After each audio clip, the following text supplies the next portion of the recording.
The rescue in the void? Emergency lights cast blood-red shadows across the bridge of the Fortune's path. Captain Alina. Vasquez gripped the armrests of her command chair as another shudder ran through the dying ship. The merchant vessel had been her home for 12 years, carrying supplies between the outer colonies and the frontier stations. Now, it was becoming her tomb. The main view screen showed nothing but empty space. They had taken a shortcut through an uncharted sector, trying to save time on a routine supply run. It was supposed to be safe. The navigation computers had mapped a clear path. Nobody expected the quantum fluctuation that tore through their engine core, like a knife through paper. Alina looked around at her crew. 8 faces stared back at her with varying degrees of fear and resignation. Chief Engineer Roberts had burns covering half his body from trying to contain the reactor breach. Medical Officer Kim was unconscious, overcome by radiation exposure. The rest of her people were showing early symptoms of poisoning from the contaminated air recycling system. Captain, we have maybe 4 hours of breathable air left. Her first officer, David Chen, spoke quietly. The backup systems are failing faster than we predicted. Alina nodded slowly. She had already done the calculations in her head a dozen times. They were 3 weeks from the nearest human outpost at maximum speed. Their engines were slag. Their distress beacon was broadcasting into a region of space where no one traveled. Mathematics was cold and certain. They were going to die out here. Keep the beacon running, Alina ordered. Use every ounce of power we have left. Someone might hear us, but she knew it was a lie.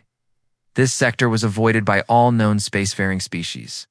The stellar radiation patterns made navigation difficult and communication nearly impossible. They had been foolish to come here. Now they would pay the ultimate price. Alina thought about her family back on Earth. Her son, James, was only 7 years old. She had promised him she would be home for his birthday next month. She had promised to bring him rocks from the asteroid fields. It's the ones that sparkled like diamonds when you held them up to the light. Now he would grow up without a mother, wondering why she never came home. Hours crawled by like dying things. The temperature dropped as the life support systems conserved power. Roberts died first, his burned body finally giving up the fight. Kim never woke up.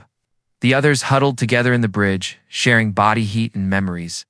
David sat beside Alina, his breathing labored. My daughter just got accepted to the Mars Academy. He smiled weakly. I was supposed to walk her to her first day of class. You will? Alina lied, squeezing his hand. Captain? The communications officer suddenly jerked upright. I am detecting something. Ship. It is not human. Alina's heart jumped despite herself. What kind of ship? Unknown. The design is completely foreign. Nothing in our database. They are approaching our position. Fear and hope warred in Alina's chest. Humanity had encountered 5 alien species in their 2 centuries of space exploration.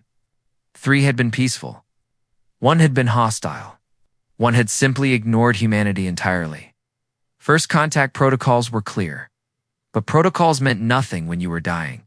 The alien vessel appeared on the view screen, and Alina caught her breath. It was unlike anything she had ever seen.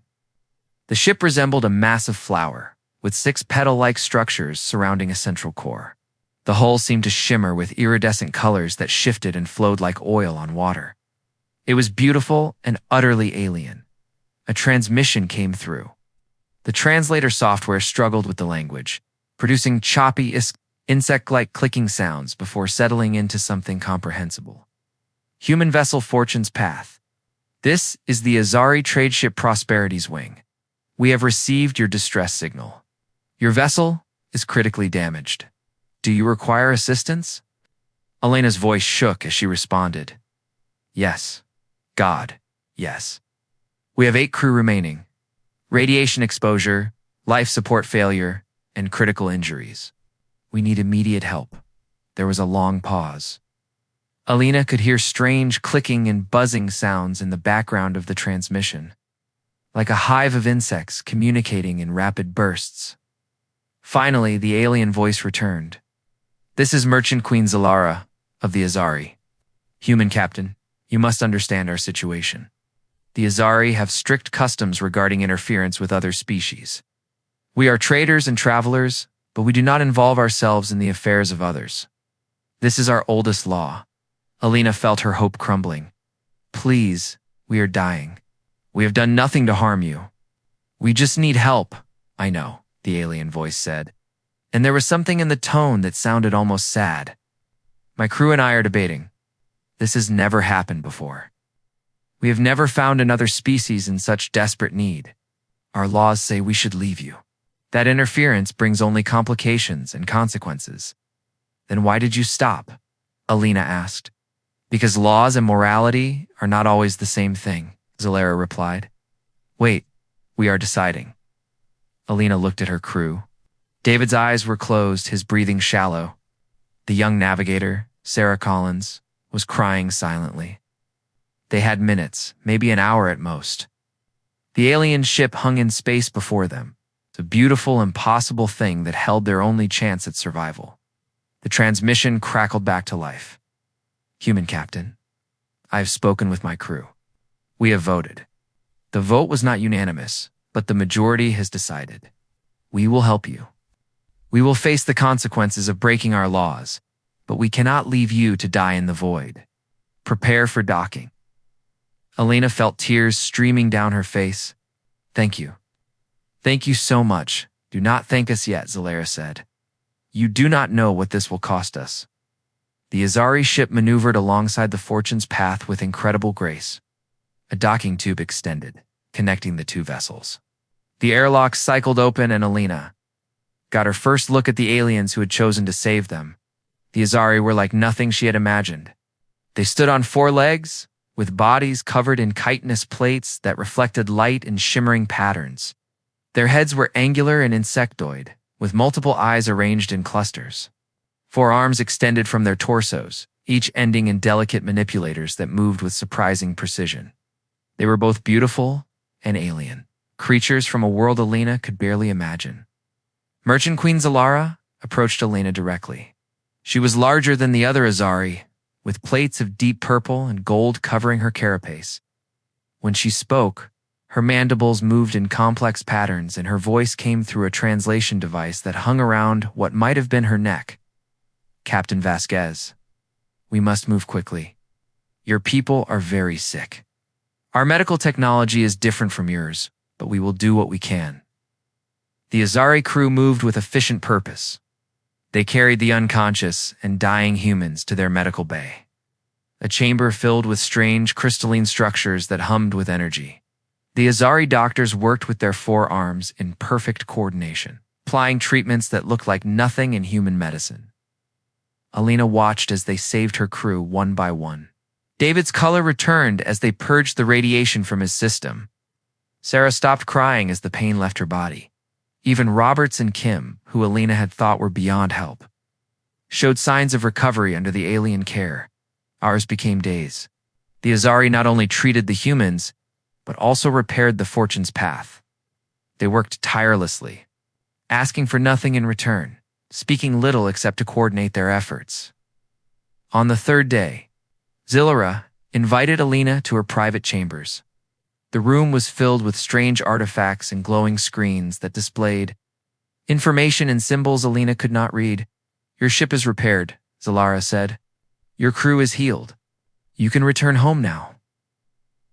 Alina sat across from the alien merchant queen, trying to find words adequate for what she felt. How can I possibly thank you? You saved all of us. You risked everything to help strangers. Zalara's mandibles moved in what might have been a smile. We did what was right. But you should know, Captain, that when we return to our homeworld, I will be exiled. Possibly worse. Our laws are ancient and absolute. I broke them to save you. Alina felt her chest tighten. No, that is not fair. You showed mercy. You showed compassion. The Azari do not see it that way, Zalara explained. We believe that each species must face its own challenges without interference. By helping you, I have violated the fundamental principle of our society. My crew will face punishment as well, though lighter than mine. They knew this when they voted to help you. Alina stood up, anger and gratitude mixing in her heart. Then your laws are wrong. Any law that punishes mercy is unjust. Perhaps Zelura said, but they are still our laws. I accept the consequences. I would make the same choice again. Alina pulled out her personal recording device. She activated it and spoke clearly, making sure every word was captured. I am Captain Alina Vasquez of the human merchant vessel Fortune's Path. Today, Merchant Queen Zalara and the crew of the Azari ship Prosperity's Wing saved 8 human lives. They knew they would be punished for helping us. They did it anyway because it was the right thing to do. Humanity owes the Azari a debt that can never be fully repaid. We will remember this kindness.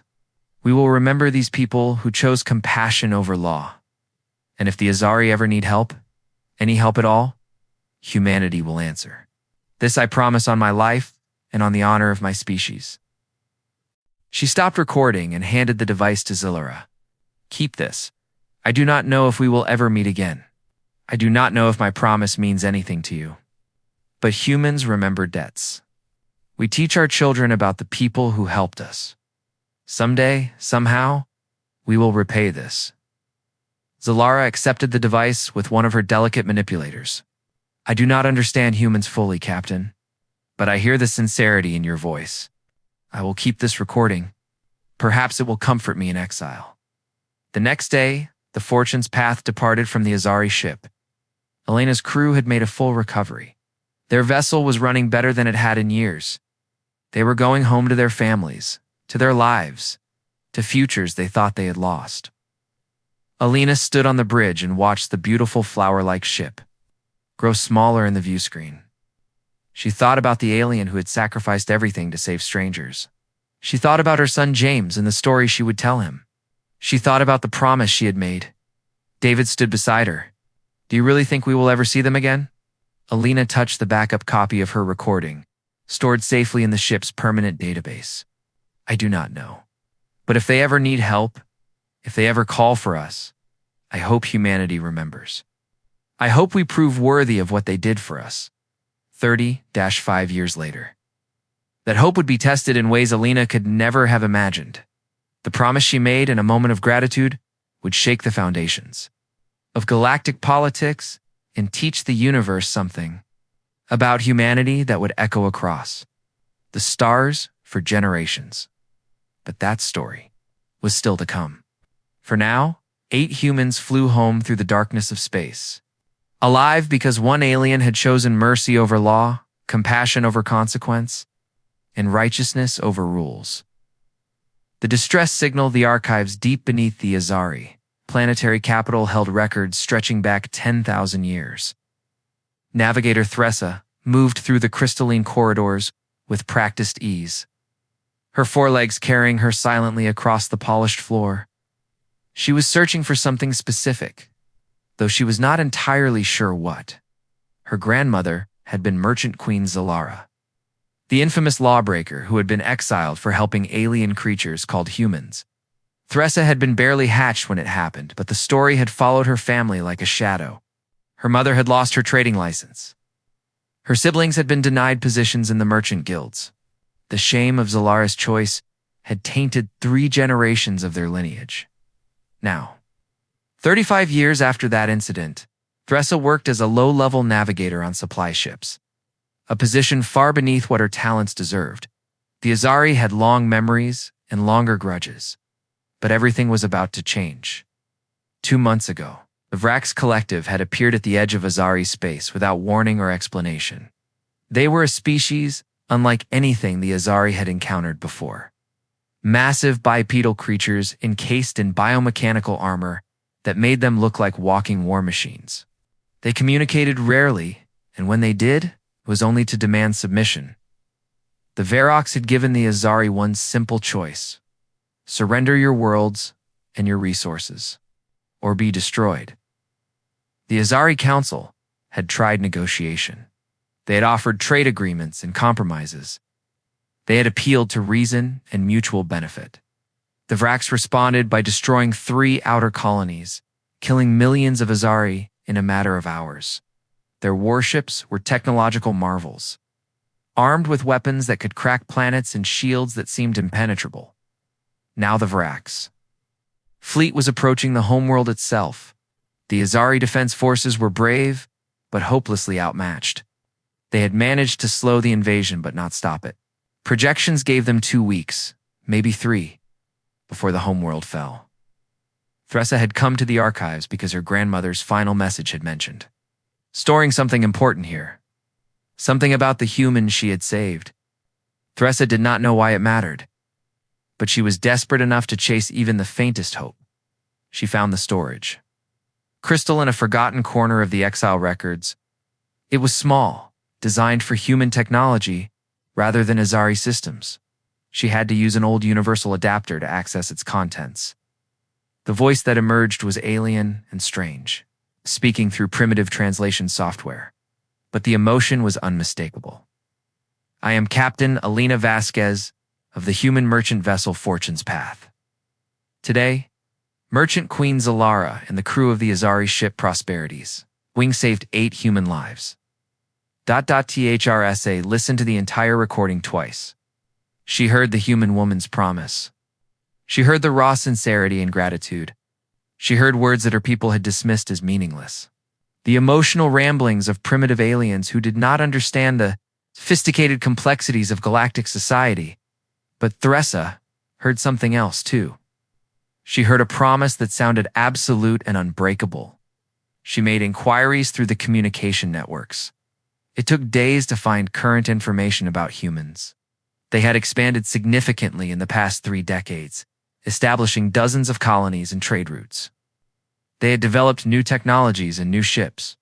They were no longer the struggling frontier species that Zalara had encountered. Most importantly, Thressa discovered that Captain Alina Vasquez had lived to old age and had become something of a legend among humans. She had told the story of the Azari rescue countless times. It had become part of human culture, a tale about the kindness of strangers and the importance of helping others. Thressa brought her findings to the Azari Council. She stood in the great chamber before the assembled leaders of her people and presented the recording and her research. The eldest counselor, an ancient Azari named Varix, listened with his mandibles held tight in disapproval. You want us to contact these humans? To ask for help? We are Azori. We do not beg assistance from other species, especially ones as primitive and violent as humans are known to be. They are not primitive, Thressa argued. They have advanced significantly, and they made a promise. A promise made 35 years ago, another counselor interjected, by one individual to another individual. It means nothing to their government or their military. You do not understand humans, Thressa said, though she barely understood them herself. She only had her research and her instincts. They value loyalty above almost everything. They remember debts across generations. If we send them this recording, if we remind them of what my grandmother did, they might help us, and they might not, Varric said coldly. And even if they did, what could they do? The Vraks have crushed every species they have encountered. What makes you think these humans would fare any better? Because humans are fighters, Thressa said. I have read their history. They do not surrender easily. They do not give up when the odds are against them. And most importantly, they honor their promises. The council debated for hours. In the end, they voted against contacting the humans. It was too risky, too uncertain, and too much like begging. The Azari would face their fate with dignity. Even if that fate was extinction, Thressa left the council chambers with her mandibles clicking in frustration. She returned to her small apartment in the lower districts and stared at the recording crystal and her manipulators. Outside her window, she could see Azari families preparing to evacuate. Ships were loading refugees, though everyone knew there was nowhere safe to run. Her grandmother had broken the law to save strangers. She had sacrificed everything because it was the right thing to do. Thressa thought about that courage, about choosing compassion over rules, about doing what was right even when it cost you everything. She made her decision, using her navigator credentials.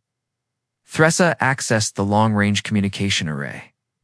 It was technically illegal for anyone outside the council to use it for interstellar transmissions. But she was already the granddaughter of an exile. What did she have to lose? She composed a simple message. She attached Alina Vasquez's original recording. She added current star charts showing the Varax invasion routes. She included footage of the destroyed colonies, the burning cities, the refugees fleeing in terror. And she wrote a brief note in carefully translated human language. 35 years ago, my grandmother saved 8 of your people. She was punished for this choice, but she never regretted it. Now my people face extinction. The promise you made may be old, but I pray you remember. Do humans truly honor their debts? We are about to find out. These are our coordinates. This is how much time we have left. If you can help us, please hurry. She signed it simply as Thressa, granddaughter of Zelara, and sent the transmission at maximum power toward human space. Then she erased the transmission logs and returned home. There was nothing to do now but wait and hope. The message traveled through the void for 6 days, before it reached the outer human colonies. From there, it was flagged as unusual and sent to military intelligence. Within hours, it had reached the desk of Admiral James Okonkwo. On Earth, James was in a budget meeting when his aide interrupted with an urgent message. He excused himself and retreated to his private office to review the transmission. When he heard his grandmother's voice coming through the old recording, he sat down heavily in his chair. His grandmother Alina had died 10 years ago, but she had told him the story of the Azari rescue dozens of times. It had been one of her favorite stories, testament to the kindness that could exist even between species that barely knew each other. She had made him promise to remember it, to honor it, to never forget what Zelara had done. James played the entire message 3 times. He looked at the footage of destroyed Azari colonies. He read the desperate plea from a young alien who was gambling everything on a promise made decades ago. He called an emergency meeting with the Ustaf Joint Chiefs of Staff. Within an hour, he was standing in a conference room with the most powerful military leaders in human space. Gentlemen and ladies, James began, showing them the transmission. The Azari need our help. 35 years ago, they saved my grandmother and her crew. Now they are facing extinction. General Morrison, a grizzled veteran with gray hair and hard eyes, spoke first. Admiral, with all due respect, this is not our war. The Azari are not our allies. We have no treaty obligations. Getting involved could make us enemies of this Vrax collective. They saved 8 humans, James replied. 8 people who would have died if not for Azari mercy. One of those people was my grandmother. She would not exist if not for them. I would not exist if not for them. That is personal, not strategic, Morrison countered. We cannot commit our fleet based on personal debts. James felt anger rising in his chest, but he kept his voice calm. My grandmother made a promise. She spoke as a representative of humanity. She said we would remember that we would help if the Azari ever needed us. Was she lying? Was that promise meaningless? The room fell silent. Finally, Admiral Zhang spoke up. Even if we wanted to help, organizing a military response would take weeks. The bureaucracy alone would be staggering. By the time we get approval and mobilize forces, the Azari homeworld could be gone. James had expected this. He had already made his decision during the walk to the conference room. You are right. Official channels are too slow, so I am not going to use them. He pulled out his command tablet and accessed Protocol Beacon, an emergency communication system that allowed direct contact with every ship captain in human space. It had been created for crisis situations where normal command structure was too slow or compromised. Admiral, what are you doing? Morrison asked warily. I am sending a message to every captain in our fleet, James said. I am going to tell them what happened 35 years ago. I am going to show them my grandmother's promise and the Azari's desperate plea. And then I am going to ask a simple question. Who wants to help repay our debt? You cannot do that, Morrison stood up. That is direct violation of command protocol. You will cause chaos, no, James said quietly. I am going to find out if humans really are what my grandmother believed we were. I am going to find out if we honor our promises or if we are just another species that puts politics above righteousness. He finished typing his message. It was simple and direct to all Terran ship captains. 35 years ago, the Azari saved 8 humans, including my grandmother. They risked everything to show mercy to strangers. Now they face extinction. Attached is the original promise and the current distress call. I am asking for volunteers. Who will help me honor our debt? Coordinates attached. Departure in 48 hours. He hit send. The message transmitted to thousands of ships across human space.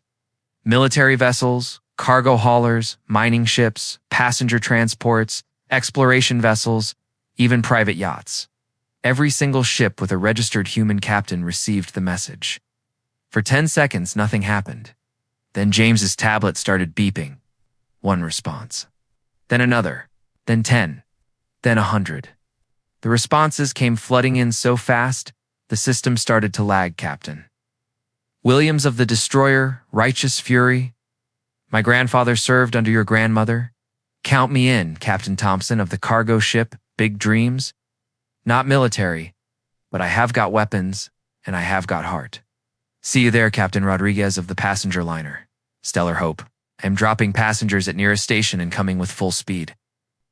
My mother told me about Zillares Mercy. Time to repay it. Captain Mitchell of the mining vessel Hard Rock.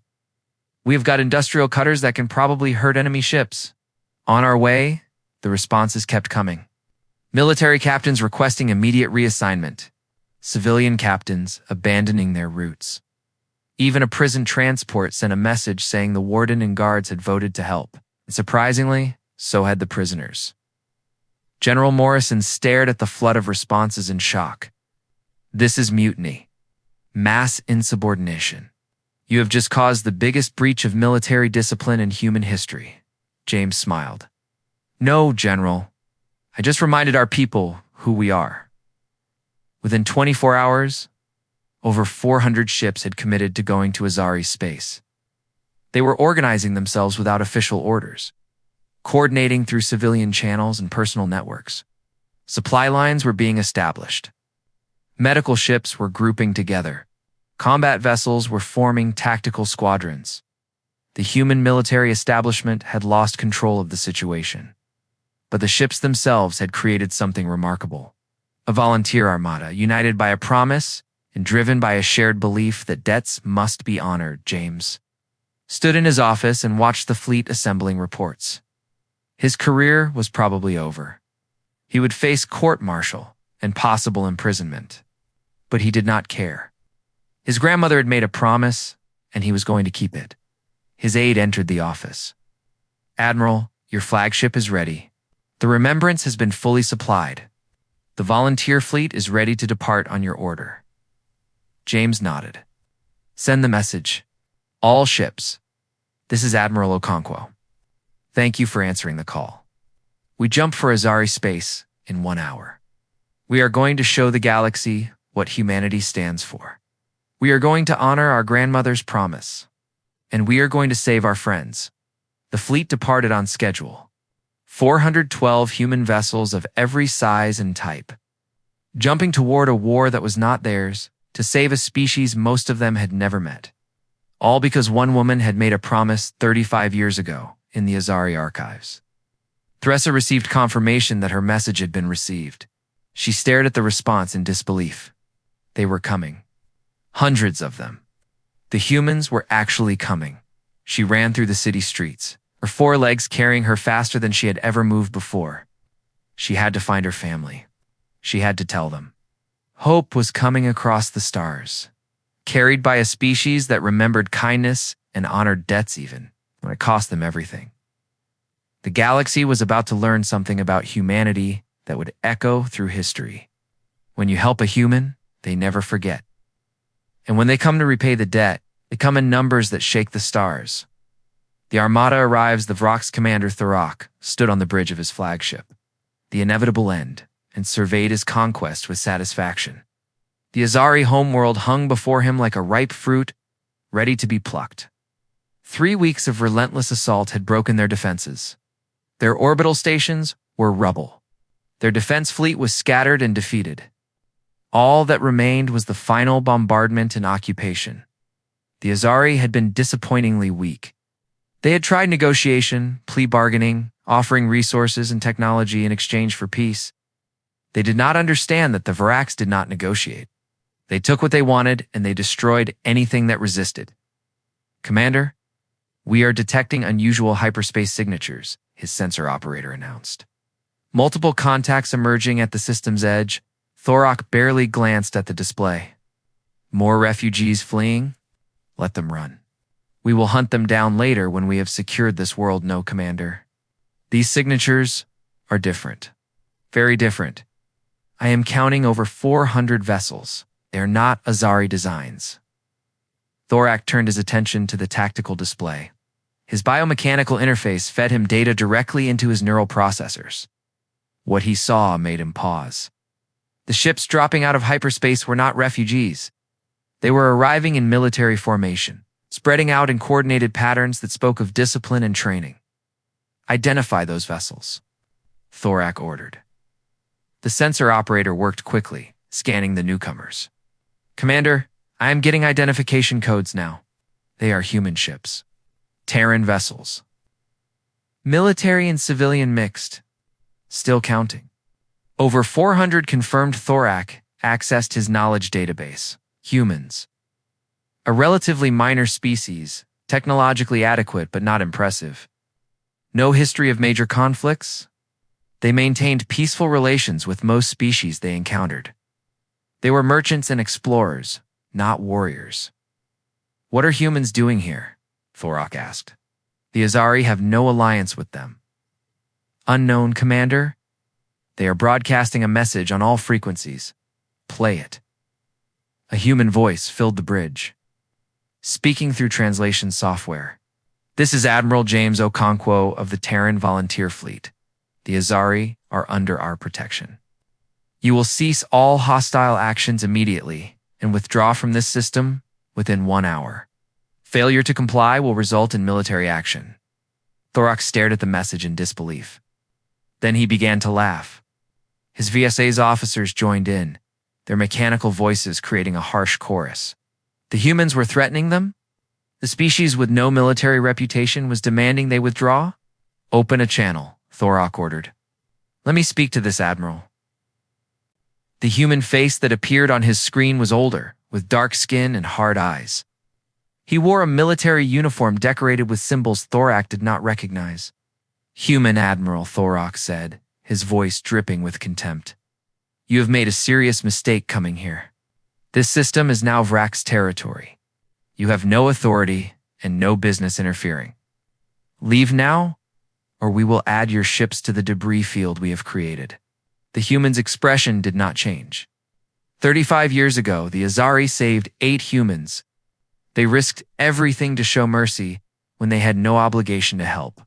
Humanity remembers its debts. We honor our promises. You have 58 minutes to begin withdrawal. Thorak cut the transmission. He turned to his officers. "How many ships do we have in this system?" 127 warships, Commander. "All heavy cruisers are better? Our technology is superior to anything these humans possess." "Prepare for combat," Thorak ordered. "We will destroy half their fleet in the first engagement.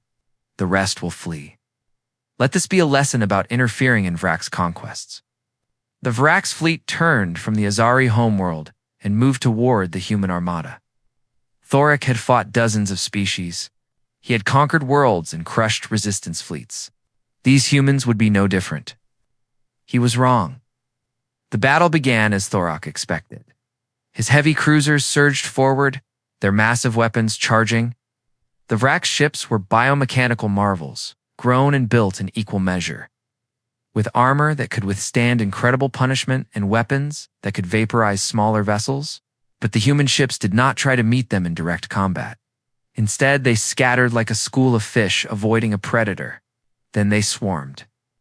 4 or 5 human ships would converge on a single Vrak's cruiser, attacking from different angles simultaneously. They were not trying to destroy the Vrak's vessels outright. Instead, they targeted specific systems with surgical precision. Engines, weapons arrays, shield generators. Communication systems. Commander, we are losing ships faster than projected, his tactical officer reported. The humans are coordinating their attacks with incredible efficiency. They are disabling rather than destroying. Our ships cannot respond effectively to multiple threats from different vectors. Thorak watched his tactical display with growing concern. Avrak's heavy cruiser was powerful, but when surrounded by 5 human ships attacking its weak points, it became vulnerable. And the humans seemed to know exactly where those weak points were. Focus fire on their flagship, Thorak ordered. Kill their admiral, and they will lose coordination. The Vrak's fleet concentrated their weapons on the human flagship, a large vessel called the Remembrance. The ship's shields blazed with energy, flickering under the sustained assault. For a moment, Thorak thought they would succeed. Then a dozen human ships moved in front of the Remembrance, creating a wall with their own holes. They absorbed the fire meant for their admiral, their shields failing one by one. 3 ships were destroyed outright, torn apart by Vrak's weapons. But the Remembrance survived. And the human counterattack was immediate and brutal. Thorak realized with growing horror that the humans did not fight like any species he had encountered. They did not retreat when damaged. They did not surrender when outmatched. If anything, they became more aggressive when their ships were hurt. A human cargo hauler, clearly damaged in venting atmosphere, suddenly accelerated toward one of Thorak's cruisers. Commander, that vessel is on a collision course. It is not responding to any hails. The cargo hauler slammed into the Vrak's cruiser at full speed. The explosion lit up space like a newborn star. Both ships were destroyed instantly. They are deliberately ramming us, his tactical officer said in shock. They are sacrificing their own ships. It got worse. A group of human medical vessels had positioned themselves near Azari, refugee ships that were trying to evacuate from the homeworld. When Vrak's fighters moved to attack the refugees, the medical ships moved into the line of fire. They had no weapons, but they used their own bodies as shields. Commander, the humans are protecting Azari civilians with their own vessels. They are taking fire meant for refugees. We have destroyed 6 human medical ships, but the Azari evacuees are escaping because of them. Thorak felt something he rarely experienced. Doubt. The humans were not just fighting. They were sacrificing themselves with a determination that bordered on fanaticism. Every ship that fell seemed to make the others fight harder. His sensor operator called out another report. Commander, multiple human vessels have begun broadcasting a repeating message. It says, Zilara saved 8 humans 35 years ago. We will not forget. We will not surrender. We will die before we let you harm our friends. Thorak accessed his tactical computer and reviewed the battle statistics. He had started with 127 heavy cruisers. 47 were now destroyed or disabled. The humans had lost over 70 ships, but they were not stopping. They were not even slowing down, and their coordination was impossible. Every human ship seemed to know what every other human ship was doing. They moved like a single organism with 400 bodies, anticipating each other's actions with eerie precision. A human mining ship modified its industrial cutting laser and sliced through a Vrak's cruiser's armor like it was paper. A passenger liner used its mass as a battering ram, destroying itself and a Vrak's destroyer in the process. Even the prison transport was fighting, launching improvised missiles made from cargo containers. Commander, we have lost over half our fleet, his tactical officer reported. Our remaining ships are taking heavy damage. The humans are not stopping. They are not retreating. If we continue this engagement, we will lose everything. Thorak stared at his displays in disbelief. How was this possible?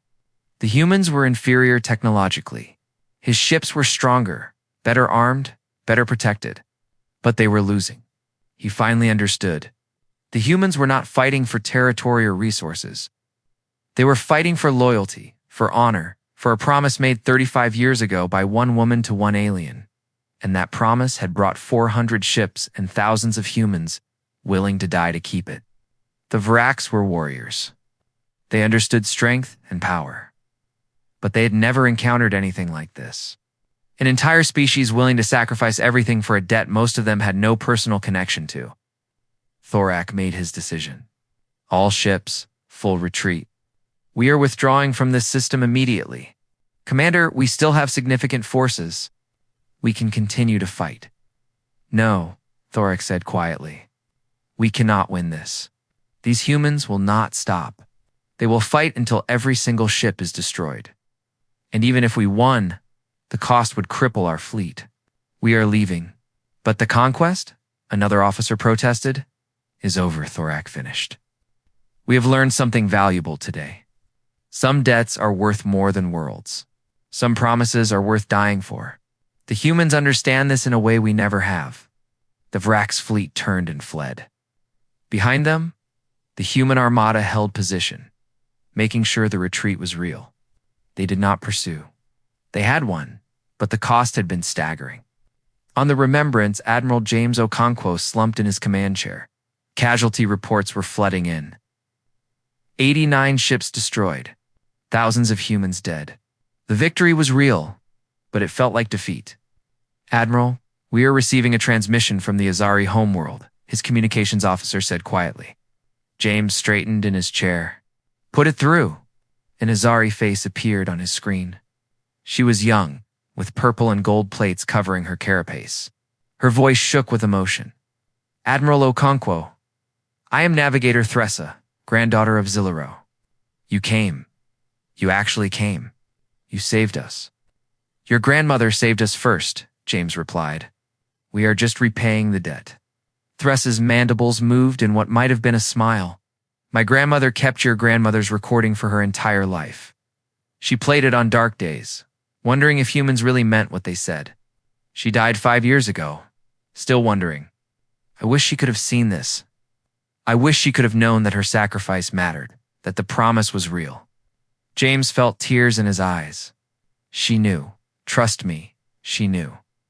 People like your grandmother and mine, they do not make promises they do not mean. They do not show mercy without knowing it might cost them everything. They believe in something bigger than themselves. What happens now? Thressa asked. Now we make sure this never happens again, James said. We are building a defense station in orbit. It will be crewed by both humans and Azari. If the Vraks or anyone else comes back, they will face both our fleets. We protect our friends, Navigator Thressa, always. 3 weeks later, James stood on the surface of the Azari homeworld, watching reconstruction efforts. Human engineers worked alongside Azari builders. Medical teams from both species treated the wounded. Children of both species played together in the streets, their languages mixing in ways that created new forms of communication. An elderly Azari approached James slowly. She was ancient, her carapace dull with age, her movements labored. But her eyes were bright and aware. Admiral Okonkwo, she said through her translator, I am Varix, senior counselor of the Azari. I must speak with you. Counselor James said respectfully. I owe you an apology, Varix said. When Navigator Thressa brought us the human message, I voted against contacting you. I said your promise meant nothing, that it was merely emotional words with no real commitment behind them. I was wrong. Profoundly wrong. You were being cautious, James replied. I understand now, Varix insisted. I was being cynical. The Azari have become so focused on our laws and our protocols that we forgot what true loyalty means. We forgot that sometimes rules matter less than righteousness. Zillara knew this. She chose mercy over law. And your grandmother recognized that choice for what it was, something sacred. Varix looked out at the city being rebuilt. Your species came to help us when you had no obligation. You lost thousands of your people to save strangers. You honored a promise made by one person to one other person 35 years ago. I do not fully understand humans, Admiral. But I understand this. You are the most loyal species I have ever encountered, and that loyalty is terrifying and beautiful in equal measure. James smiled. My grandmother told me something before she died. She said that the Azari taught humanity an important lesson.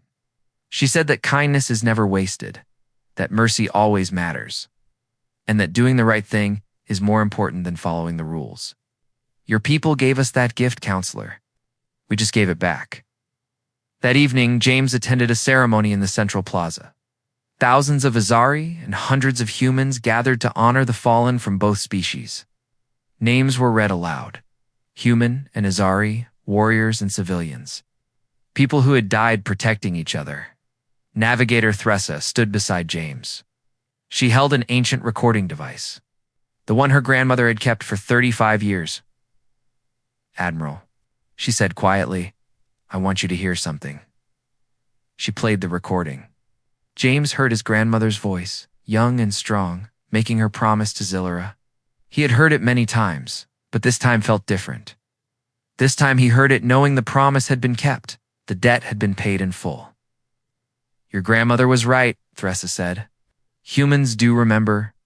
Across decades, across light years, across everything. You remember your friends. Always," James replied. "That is what makes us human." Far across the galaxy, a bustling trade station, a young merchant from a species called the Keldon was negotiating with a human trader. The negotiations were not going well, and the Keldon was considering abandoning the deal. Then he noticed a newsfeed playing on a nearby screen. It showed human ships protecting Azari colonies. It told the story of Zillera and Alina. It explained how 400 human vessels had come to honor a 35-year-old debt. The Keldon stopped negotiating. He stared at the newsfeed. Then he turned back to the human trader and said, "You know what? I think we can make this deal work. I think humans are the kind of partners worth having." The human trader smiled. "We remember our friends. That is who we are," and the story spread. From station to station, from world to world, from species to species.